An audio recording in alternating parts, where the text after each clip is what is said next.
First, I'll say that there's no question in the homework that would have been exactly like this quiz. It's a combination, would you agree?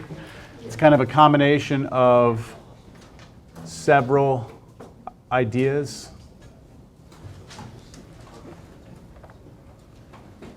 All right, it's a combination of several concepts. So the first problem, you want to rewrite every single term like a power of x. And then once you've got that, you just use your power rule.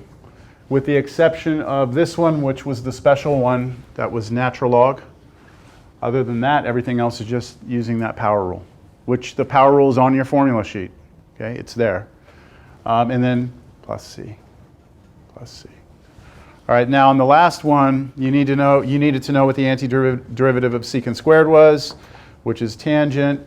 The 8 comes for the ride. Antiderivative cosine is sine. It still stays negative here. And then antiderivative e to the x is e to the x. And this is that special one I said you should recognize, right? And then plus c. Yes? How are you taking off and forgetting the c's? Yeah, no, I did the same thing. Well, do y'all remember what I said last time?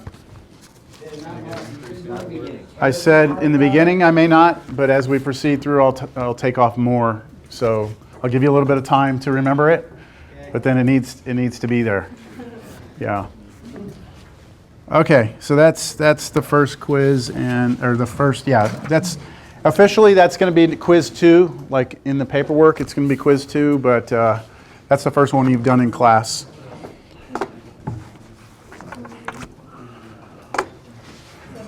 Okay, I need to switch my thing back over to my computer. I'm going to reach behind you here.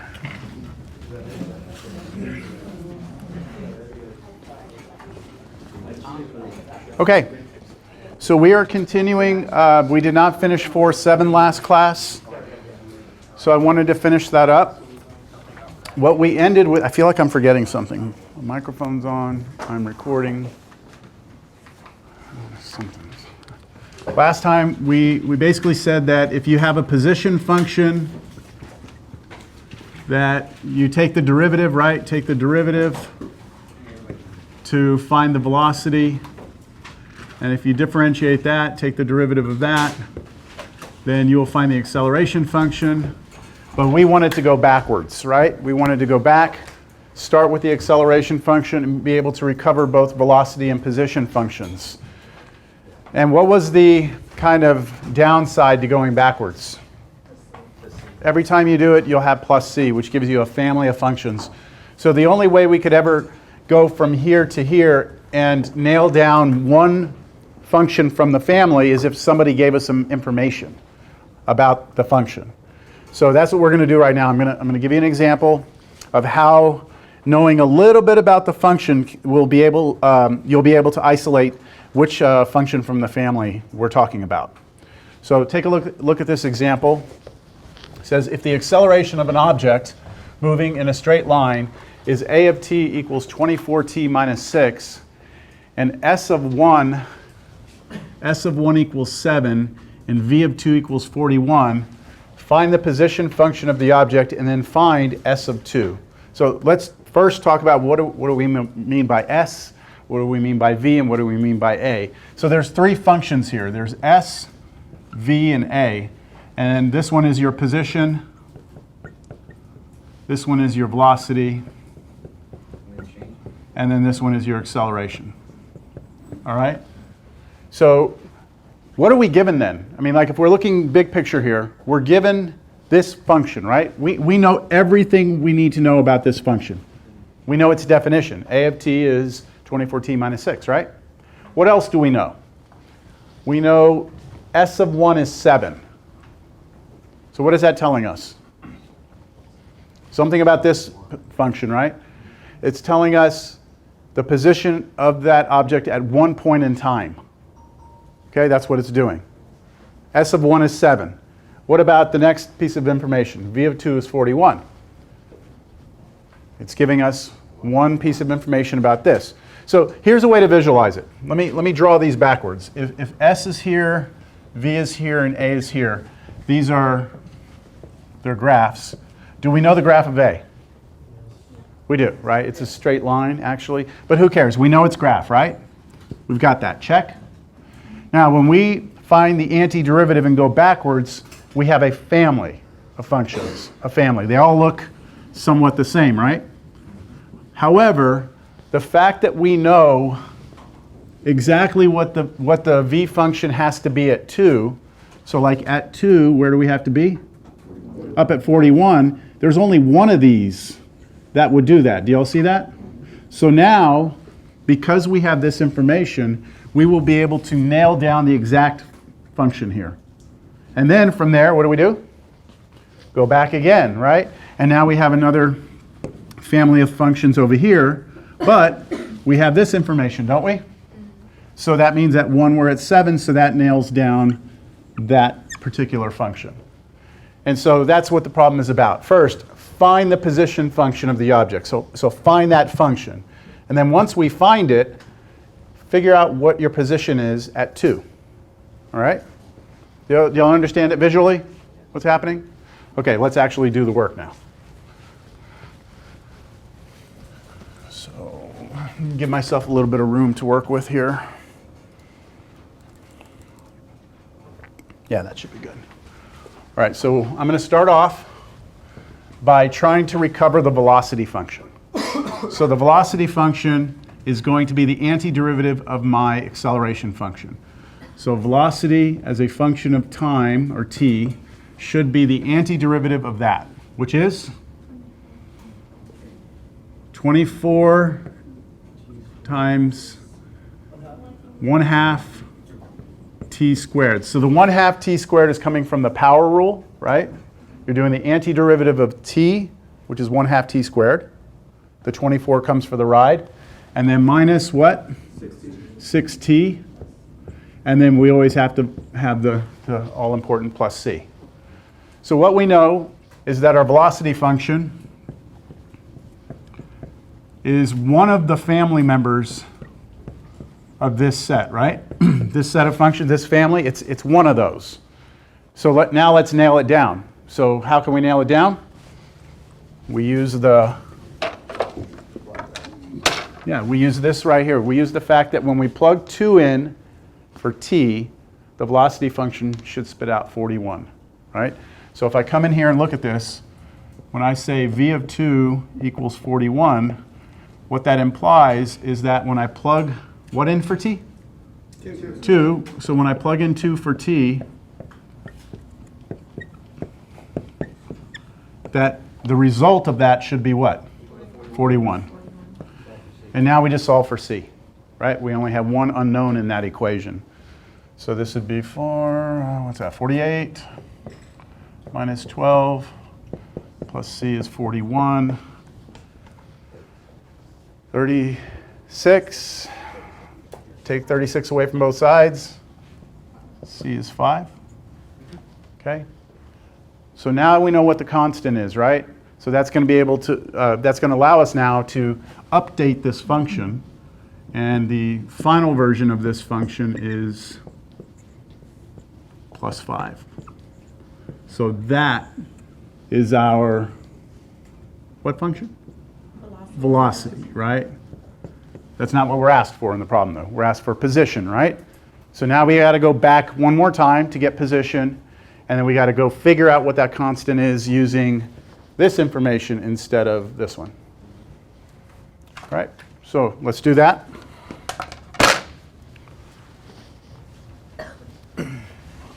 So my position function should be the antiderivative of this. So let's use our sticks. If I called on you last time, sorry, you might get called again. We're just going to start right here. Elijah, where are you at? I see some of you have your name things. Where's everyone's names things? Where'd they go? Good job. Bonus points, bonus points. No. Okay, so Elijah, I'm asking here for you to help me out with this antiderivative. All right? So look, last class we covered antiderivative, right?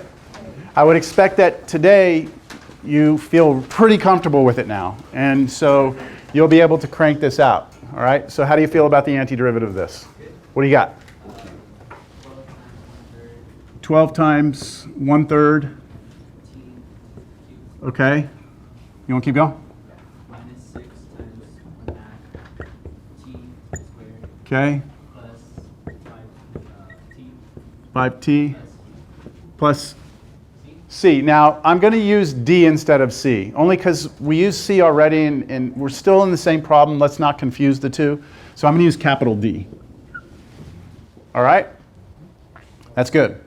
Now, you don't have to write that down like on a test or something. If you go straight to the antiderivative, like if you were to write 4t cubed minus 3t squared plus 5t plus d, without this step, I'm happy with that, okay? It's just, that's, the first line is like everything kind of written out so you can see it.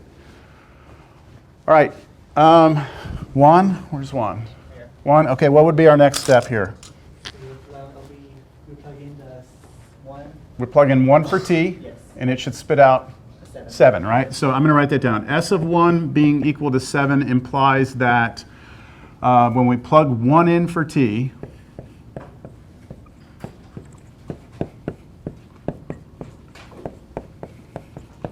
we should get 7 out, right? And that should allow us to isolate d. Anyone have it yet? What's d? Negative 1? I'm hearing 1 and negative 1. Okay, let's take a vote. Positive 1? Negative 1? Positive 1? We have more positive 1s. I'm going to go with positive 1. Do I have to work through it? I guess I have to work through it. Okay, this is 4 minus 3 plus 5 plus d equals 7. So what's that? Yeah, it's positive 1. Okay? So our answer here, let me just save us some time. This d gets replaced with positive 1. Pardon? I'm sorry? I don't know. I mean, it could. Arithmetic, right? We all make mistakes. All right, have we answered the question? Part A said find the position function of the object. Have we found it? Yes, this is it. This is the position function of the object. Now, it says to find S of 2. Now we just want to know what's the position of the object at 2. So we just need to plug 2 into that. All right, so part A we've done. Part B we still need to do. So this is part A. We have position function is this. Now S of 2 is 4 times 2 cubed minus 3 times 2 squared plus 5 times 2 plus 1. Who has that? 31. 31? Any other agreements on 31? 31. 31? Okay. Now, we don't have any units of measurement here. Like acceleration was not given to us in any units, like, you know, feet per second or meters per hour. So we're unitless here. We don't know what this represents, miles, feet, inches. We have no idea. But all the mechanical math in it is legitimate. Okay? All right, I want to do the same problem. All right? I want to do the same problem, but I'm going to change our conditions. Okay? I'm going to change the conditions. So you know how up here I gave you this? I gave you S of 1 is 7. I gave you V of 2 is 41. I'm going to change that V of 2 is 41 to S of 2. And let's not make it 41. Let's make it 4.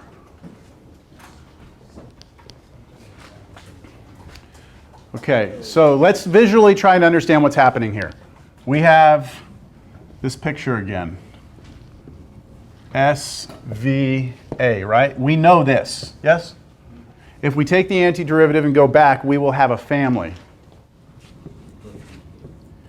But we don't have any information, right, about V. So are we going to be able to nail that down? No.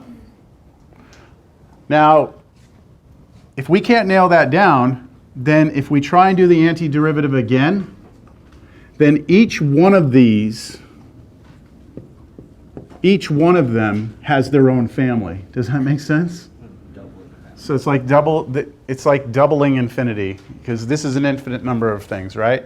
And each one of those has another infinite number of things. So it seems like, how in the world would you ever figure this out, right? Does that seem like it would be troublesome? We're going to be able to do it, though. It's going to work. Okay, so let's see how we're going to do it. So let's start out with what we know about v of t, which is the antiderivative of a of t. We already did that, right? That was 12t squared minus 6t plus some constant. We have no hope of nailing down c right now, right? So that's okay. Let's just take the antiderivative again, and let's try and get ourselves back to s. So s of t would be, we already did this, 4t cubed minus 3t squared, right? But now this, what's the antiderivative of c? ct, because t is our variable, right? Plus d, okay. We have two things we don't know, right? We don't know what capital C is. We don't know what capital D is. But we do have two pieces of information, don't we? So we actually know, the value of this function at two different points. And we know it's a polynomial, third degree polynomial function. So maybe there's a way we can like nail it down. So let's try the first thing. If I know that s of 1 is 7, then that means when I plug in 1 into this, I get 7, right? So let's do that. Plug 1 into here.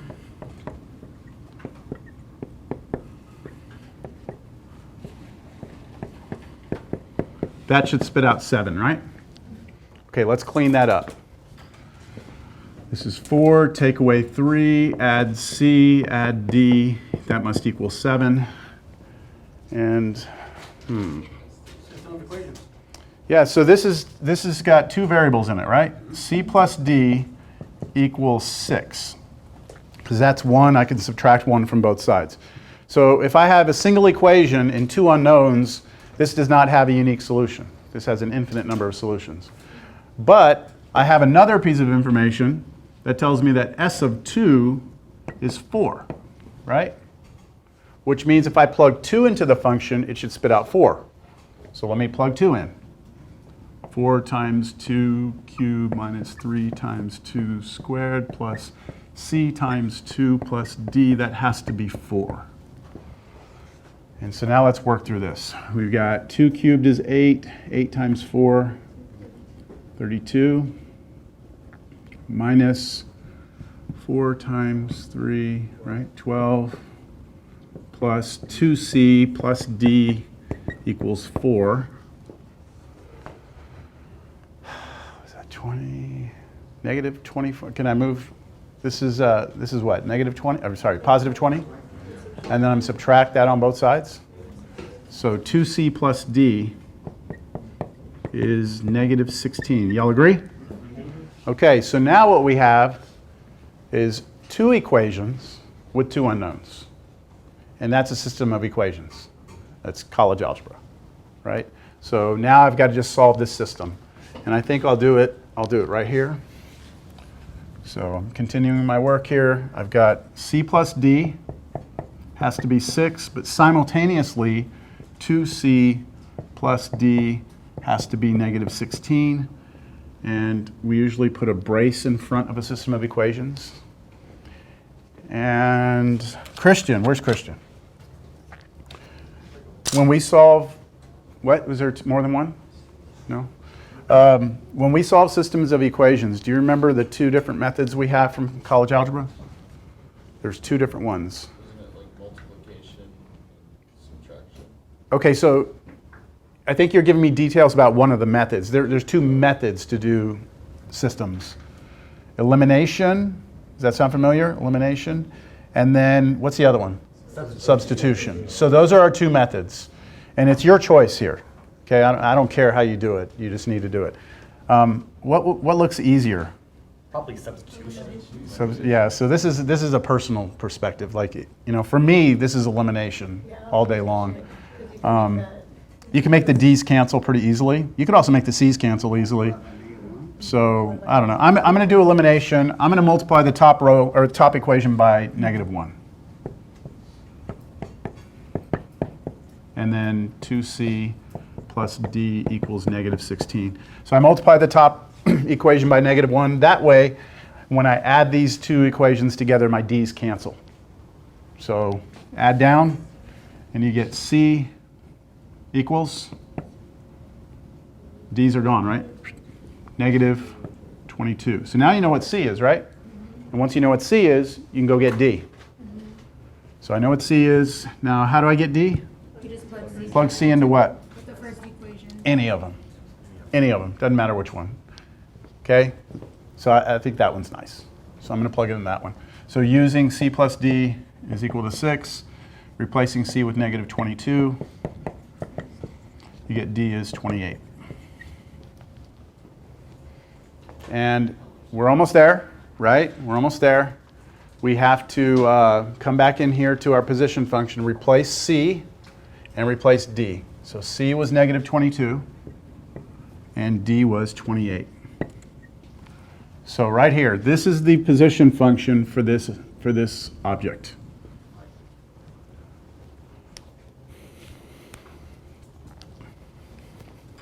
It's kind of well, I've always thought this a little bit mind-blowing to think that if you know something about the acceleration and you want to get all the way back to position, right?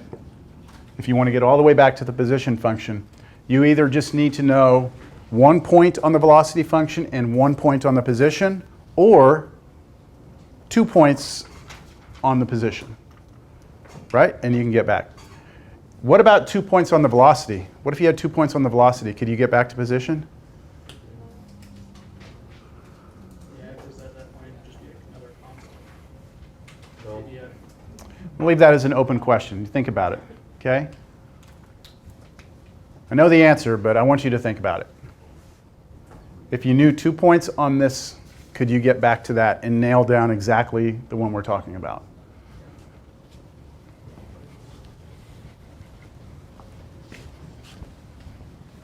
All right, we are moving on.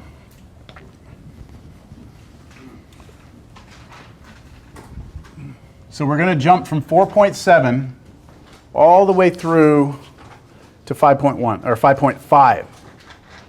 So you might be asking yourself, why in the world are we jumping all the way? And the reason why is because, do you remember when I was telling you last class that what we're going to be doing is looking at a function and trying to figure out what the area is underneath it? Okay, to get us to that point, we have to develop a lot of ideas, something called Riemann sums and blah, blah, blah. It's a lot of different things we have to work on. But I told you our main goal for the first few weeks of this class is just, can you find antiderivatives?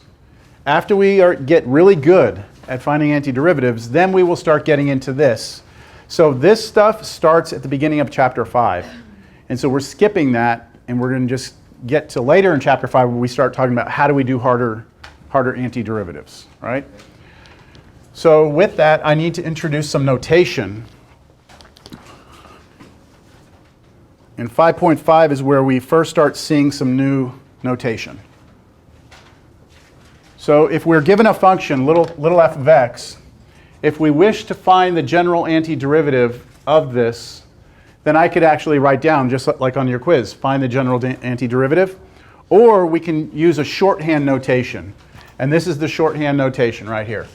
So we have this symbol here, which we call the integral sign. And look at that integral sign as a capital S that's been stretched out. So now it looks like this, okay? And later on we're going to see it actually represents a special kind of sum, and that's why it looks kind of like an S, all right? So we have this thing called the integral sign. So what you do is you place that integral sign, and do it over here. You place that integral sign in front of the function you're trying to find the antiderivative of. Okay, so for us, let's say I put here like x squared. Okay, then this x squared is what we call the integrand. It is the function I'm trying to find the antiderivative of. And then this right here, dx, is multiplied times this. This is what we call the differential. Now this is always very confusing to students in the beginning because it has to be here, but students don't really understand what it is. So let me try and explain a little bit about what that dx is. Back in Cal 1, if you're given y equals x squared, and you're asked to find dy dx, right, the derivative, then you take the derivative with respect to x on both sides, don't you? Okay, so what would the derivative with respect to x on the left side be? Dy dx, okay. And then on the right side, what would it be? Just 2x. However, if you think about it like implicit differentiation, what you're doing here is you're saying like 2x times the derivative of x, right? And what's the derivative of x? It's x prime or 1, right? It's 1 if you're differentiating with respect to x, right? So isn't there kind of like a 1 here?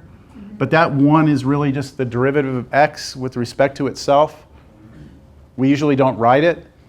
This is like a placeholder for that 1, if that makes sense. Okay? Because as you'll see later, sometimes we'll be looking at something and we'll be changing the variable, and this will no longer be a 1. So we have to include a space for it. You'll see. Just hang tight. For now, we're just going to call that thing the differential. Okay? So that's the differential. And as we know, when you find the antiderivative of a function, we call it capital F of x, right? And then we always have to put the plus c. So the capital F of x is called the antiderivative of little f, and the c is called the constant of integration. The constant of integration. So this is all just new language and symbols. With me? All right. So in Cal 1, we started with the function, right? And then we differentiated that. And we got its derivative, right? Like this. Okay, so in Cal 1, we called that differential calculus. If you go to like a different school, university, they'll call Cal 1 differential calculus. And it's because calculus is, everything you do in Cal 1 involves taking derivatives. What we're going to be doing is going backwards, right? And so that's antiderivatives, but another term for that is integration, right? So you have differentiation is this way, and you have integration, which is this way. So integral sign, okay, this thing is called the indefinite integral. I'll explain why it's indefinite later. So this way is called integration. So Cal 2 is usually referred to as integral calculus. Integral calculus because it's antiderivatives. All right. I think we're ready. Any questions or no? The process of finding antiderivatives of functions is called integration. That's what I just said. All right. Have we already seen this power rule for integration? We've seen this, that if you're trying to find the antiderivative, right, of x to a power, that you're just going to use this 1 over n plus 1, x to the n plus 1 plus c, so long as the power wasn't negative 1. And then if it is, it's that special case where it's the natural log. So we've seen that. The common antiderivatives, we talked about that last time. All those formulas from Cal 1, antiderivative cosine, antiderivative sine, all that. This should all be hardwired now. We're all very comfortable with it. And now we move on to substitution. All right, so substitution.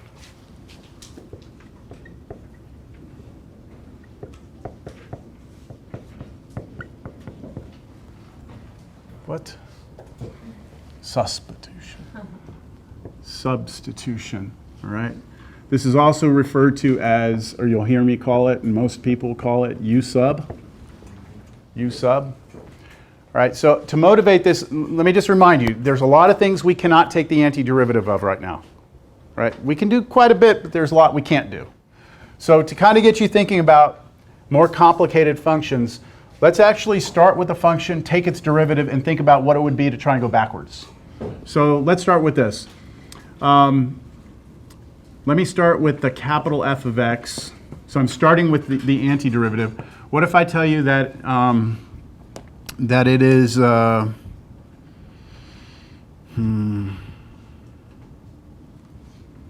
should we do here? How about this? 2x plus 1 to the 7th power. All right?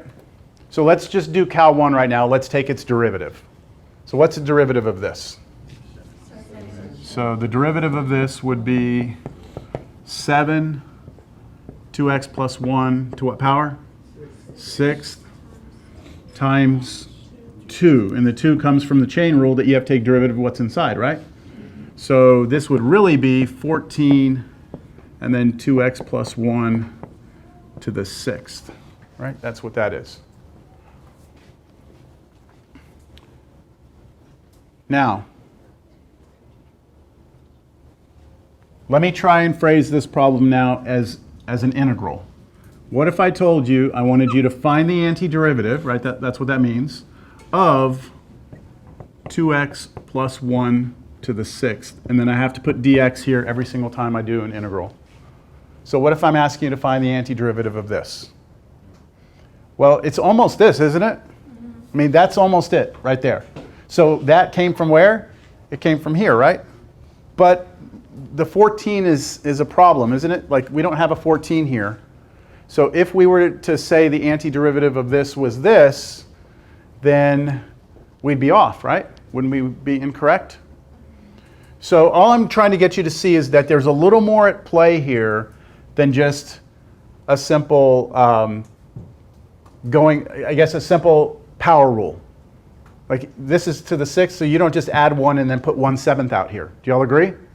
Because that's not what this is. This is just to get us thinking. How about this one? How about this one? What if I tell you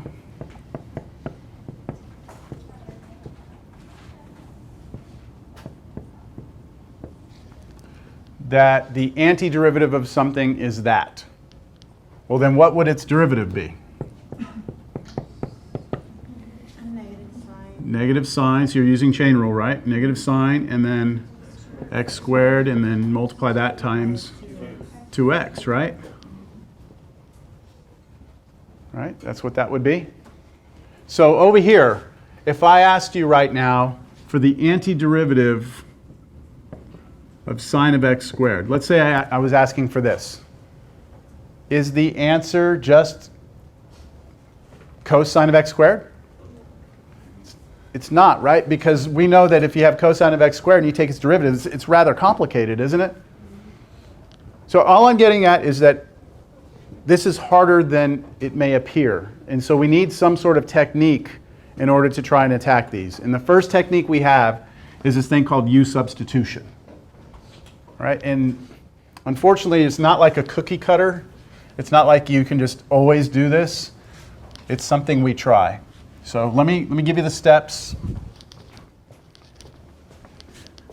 The steps, every time I put them up here, people are like, what? Okay, so here are the steps, the general strategy for doing substitution. All right, what you're going to do is you're going to look at the integrand. That's the thing inside the symbol, right? And you're going to try and identify two things within that integrand. Two things. The first thing that you're looking for is something, and I don't even know what it is, okay? I can't even tell you what it is, but it's something. You're going to see it with your eyeballs, right? You can say, oh, look, there's something there, right? And then what you also need to see within that integral is the derivative of that something. Has to also be there. So when I say its derivative, I'm talking about that something that you identified. You need to see its derivative sitting there next to it. Okay, so two things have to be identified. Now, one thing about the derivative, when you see it, the derivative should appear in the numerator and should not be trapped. And it can't be inside of a parenthesis, inside of a square root. It can't be in the denominator. Now, this will all make more sense as I go through some examples, but we'll refer back to this, all right?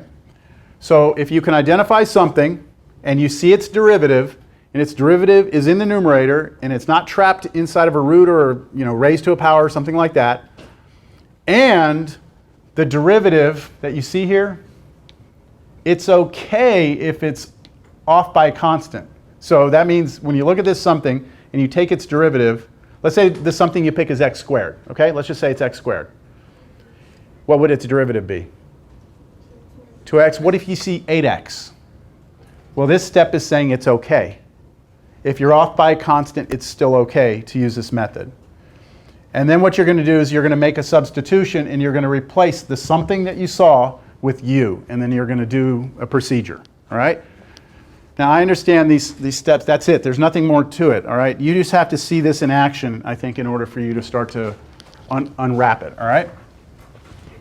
Okay, so here's your first example.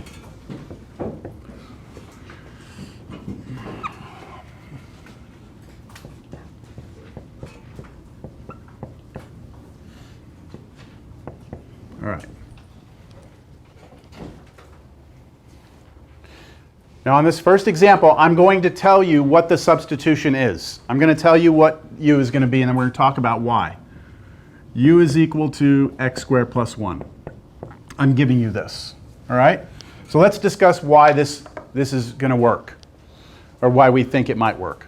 All right, is x squared plus 1 something that you see within this integrand? Yes? Yes. Okay. Is its derivative inside the integrand? Yes. Okay. It's right there, is it? Mm-hmm. Is that derivative in the numerator? Yes. Okay. Is it trapped inside of a root or a parenthesis or anything like that? No. Okay. Is it off by a constant? Well, the derivative of that's 2x, right? 2x? We're exactly dead on, right? But if that were 3x, we'd still be in business. Okay? So do y'all see how that substitution seems like it would be the perfect candidate for that? Now, imagine I didn't give that to you. You have to determine what that u is, right? So you go back now and you look at this, you say, okay, x squared plus 1. Yeah, the derivative of that's 2x, right? So my substitution is going to be x squared plus 1. Well, let's talk a little bit, before I continue, let's talk about why I would not have wanted to do this. Why would this have not been a good candidate? Is that in your integrand? Is that in there? Do you see x squared somewhere? Sure. So that is something in there. Is its derivative there? Well, it's 2x, right? It's there. It's not trapped. It's not in the denominator. Okay. So this seems like it would be just as good, right? And in fact, you could work the problem out by using this. But what's better? What's better about this? That constant, you're including that in your substitution, right? So it's like you're grabbing as much as you can without grabbing too much, if that makes sense. Let me compare that to this. What about this one?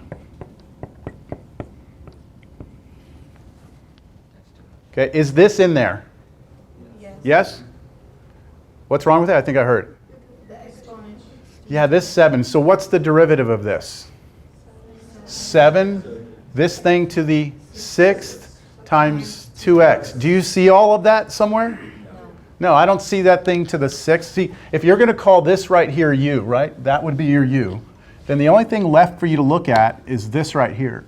And so the derivative of this isn't there, right? So this is grabbing too much, right? This is grabbing not enough. And this is grabbing just, it sounds terrible, right? It sounds like, yeah. Yes. Is there an equivalent of like undefined?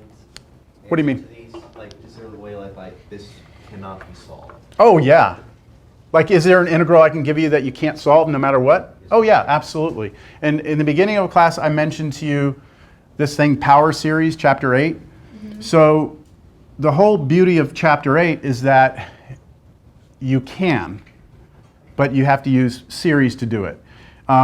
What you're asking me is there a problem I can give you that we can't do? Yes, we can't do it with any method like this. No u substitution, no other thing that we learn is going to help. But power series, we will be able to do them. Okay? All right. Y'all got it? Now, once you have identified this something, and you know that its derivative is in there, and it's not trapped and all that, now you're going to follow this procedure. You ready for it? Okay, here it comes. So all you do, and this I always just write this on the side. What we're going to do now is we're going to differentiate this with respect to x, implicit differentiation, both sides. So the derivative of the left, du dx, right? And then the derivative of the right would just be 2x, right? 2x. Now, critical little step here. I'm going to rewrite this like that. Think of it like a fraction. I'm multiplying both sides by dx. Just think about it that way, all right? You all with me? Now, when you look at this, now we're going to play this like matching game. We're going to try and like rewrite this integral without x's. And everything's going to be switched over to u's. That's what a u substitution is. So before I do it, I think what I'm going to do is rewrite this in a different order. Since this is our first problem, I'm going to really try and take my time. Do you all agree that that's the same exact problem rewritten? Yes. Okay, just move things around. Multiplication, I'm allowed to slide things around. So do you all see 2x dx right here? You'll see that? So if I'm going to substitute things out, I can replace 2x dx with what? Du, okay. And then what can I replace here? This x squared plus 1, right, can be replaced right here with u, right? U. So now we have this. I'm going to rewrite the integral, antiderivative of, this is replaced with u, so u to the 7th, times this 2x dx, which is du. And now, that's a problem that we would have started class with today. It's just I'm using the letter u instead of x. If I would have asked you at the beginning of class to find the antiderivative of x to the 7th, everyone would have said 1/8 x to the 8th, right?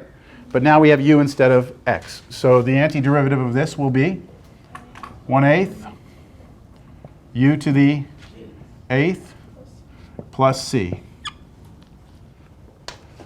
Yes? Why does the du go away like that?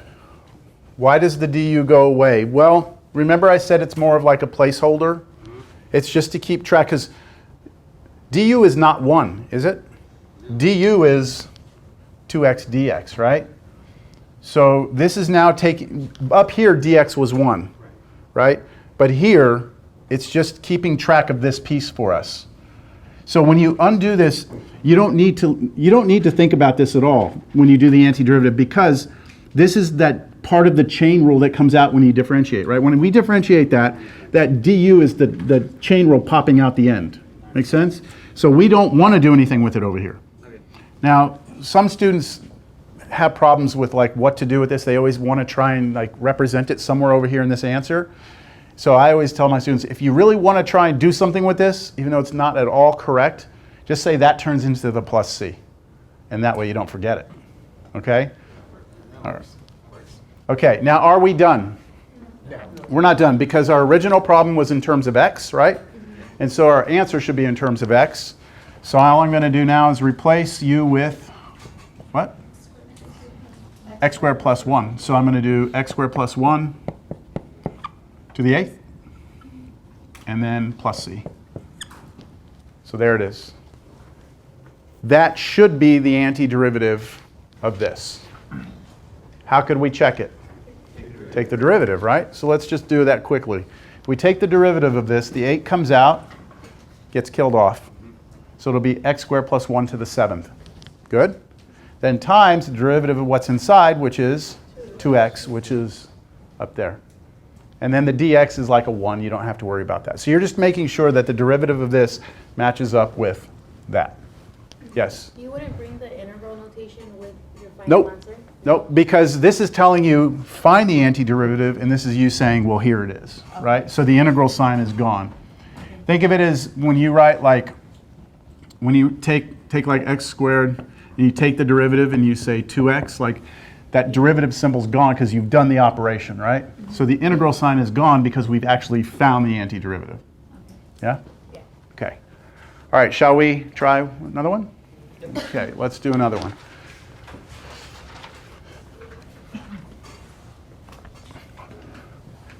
I'm going to just slightly change the problem and see if it causes any issues for you.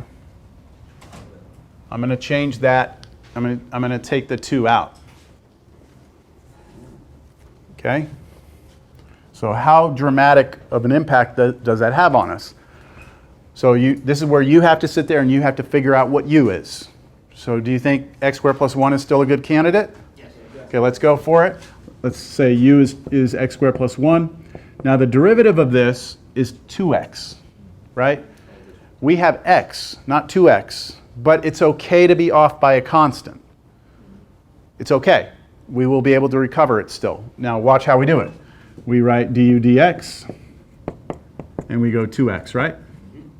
And then I multiply both sides by dx, and we're right back where we were earlier, right? But we can't match this to this because we don't have a 2, right? So what we're going to do is we're going to work with this algebraically, and I'm just going to multiply both sides by a half. And when I do half of this, what do I get? X dx. See, and what I was trying to do is make that match up with what I have here, right? I had an x dx, not a 2x dx, so I just divided both sides by 2 to get x dx. Yeah? Fernando, is that okay? Wait, so I think it's okay. Let's see, so I understand how we got here, then we're off. It's off by 1, but that's okay. So then why do we multiply by 1/2 to get it? Why do we need to get it into the x dx form there then? Okay, so I have this integral. Let me rewrite it this way. Let me push this x dx to the back, right? I want to be able to replace this x dx with something that has u in it. Right. But here's what I've got, right? It has a 2x dx, so I don't want that 2 there because it doesn't match that, right? Right. So all I do is divide both sides by 2, and now it does, right? Now this does match with that, right? But now when I replace this, what am I going to replace it with? Not du, but half of du, all right? So if there was if it was 3x dx, then we can multiply both sides by 1/3, right? Okay, so are you saying if this had been 3 here? Like, for example, like, yeah. Like, Yeah, let's say it was 3, like it wouldn't because of this, but let's say that was 3x dx and we wanted it to be x dx, we would just divide both sides by 3. And that's why it's always okay for the derivative to be off by a constant, because you can always fix it here at this step. All right? Any other questions? This is your time to ask. All right, I'm going to rewrite. So this becomes, all right, so what is this going to become? U to the 7th times half of du, right? Half of du. Now pay attention to the way I'm about to write this.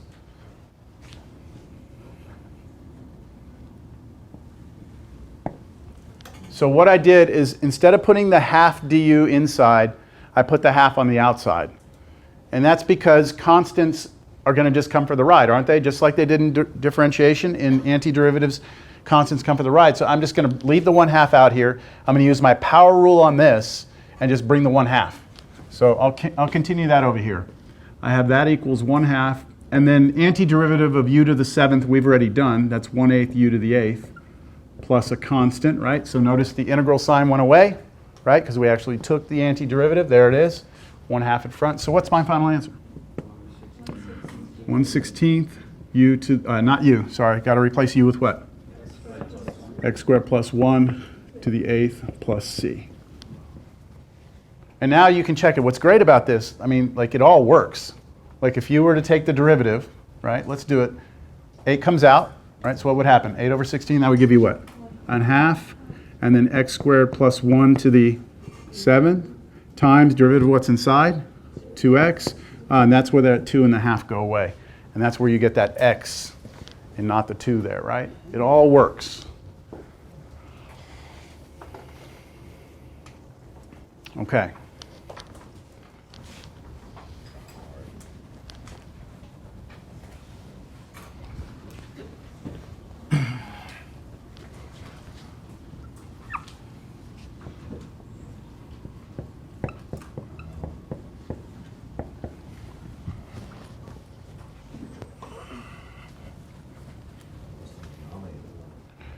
Okay, so if you've already done a lot of u substitution and you're pretty comfortable with it, like, just refrain a little bit. Let's let other people have the opportunity to, like, try and get this.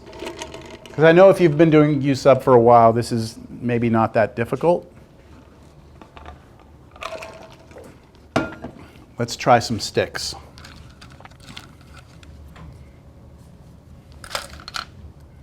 Scott? Okay, Scott, You're looking for something and its derivative. The derivative can't be trapped in the denominator, can't be inside of a square root or anything like that, and it's okay to be off by a constant. So I'm tempted to say it would be ln of x. You're tempted, okay? And is there any reason why?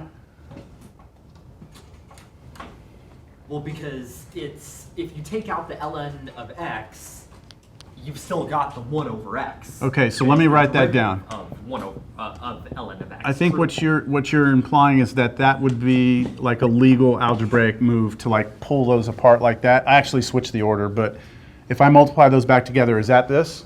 These are the same? I think that's what you're saying, is that Yeah. the natural log, like even if you look at that as u, this is still like 1 over x is the derivative of natural log, right? Yeah. Do y'all see that? This is perfect. That's exactly what we should do here. We have to realize that u here is the natural log of x. Now, you can't do this problem if you don't know the derivative of natural log of x is 1 over x, right? You can't do the problem. So you have to have that knowledge already. All right, shall we continue? Yeah. du dx on this side, and then you already said this is 1 over x. 1 over x. And then you put the dx on the other side. Okay. And does it match? Yes. It matches perfectly, doesn't it? Everything is exactly what we see here. 1 over x dx matches 1 over x dx. So I'm going to be able to replace that with just du, right?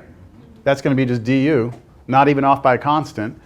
And then over here, this is going to be replaced with 1 over natural log of x, but natural log of x is going to be the u, isn't it? So this is going to be 1 over u. Let's write the integral out. This is going to be antiderivative 1 over u, and then all of that is just du. Yeah? But what's the antiderivative of what's the antiderivative of 1 over u? I blew it. Natural log of u, isn't it? So the antiderivative of this is just natural log of, actually the absolute value of u. I'm getting ahead of myself.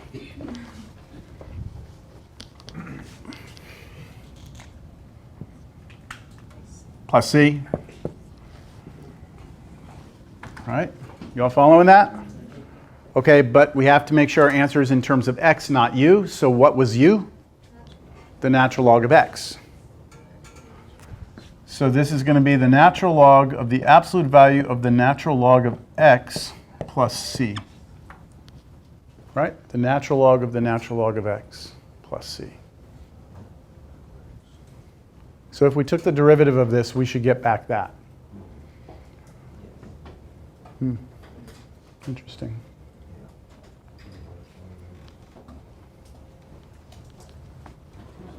What do y'all think? We should do more.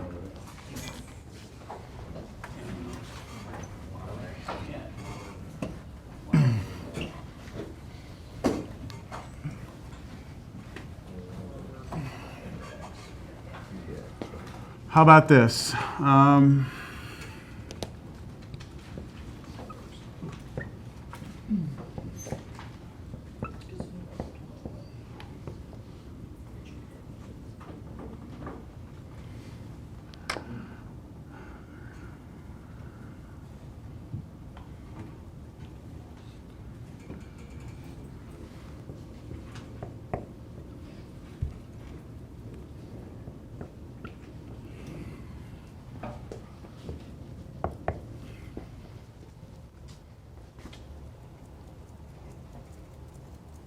Yeah, I think that's going to work.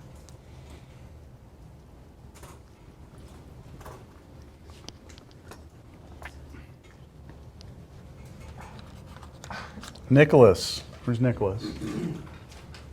How's this going for you, Nicholas? You feeling all right about things today?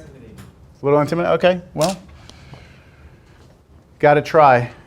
This, I always make the analogy of baseball, you know, like you have to take swings to get a hit, you know? You got to play the lottery to win. I mean, this is one of those things where we have to try something, and if it doesn't work, we try something else. So looking at that, Do you have any idea of a candidate that you would just try, for you?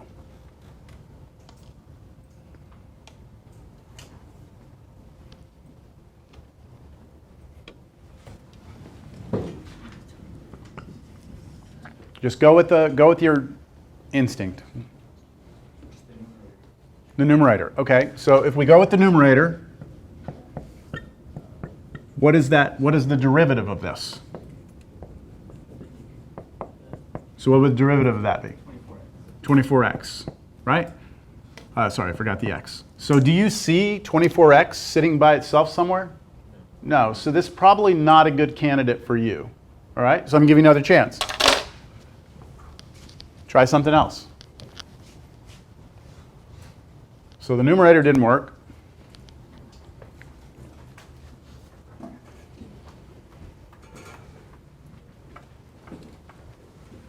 Just take the swing. Come on, take the swing. Okay, the denominator, x cubed plus 2x plus 4. Now, do you want me to do the whole thing with the 9 or just that piece? Just that piece. Okay, let's take its derivative. What do you got for the derivative? 3x squared. 3x squared plus 2, right? Do you have 3x squared plus 2? No? I thought you were going to say but. What could we factor out? Ah, yes. So do you see that we could make this turn into this, right? Like you could factor a 4 out up there, couldn't you? And then it would match perfectly? We could do that. I like that idea of factoring a 4 out. But I also like this idea of just multiplying both sides of this by 4. It would get the same thing, wouldn't it? So let me, this is right. This is the correct way, all right? So before I do anything else, I'm going to take the dx to the other side. So I need to put it in parentheses here, like this. And now I'm going to make this turn into this. And maybe it helps everyone if I rewrite this way.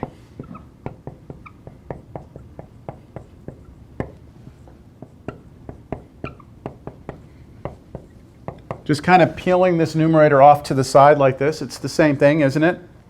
And so we're trying to make this thing and this thing match. And so Nicholas realized that we could factor out a 4, or over here we can just multiply this side by 4 and multiply this side by 4.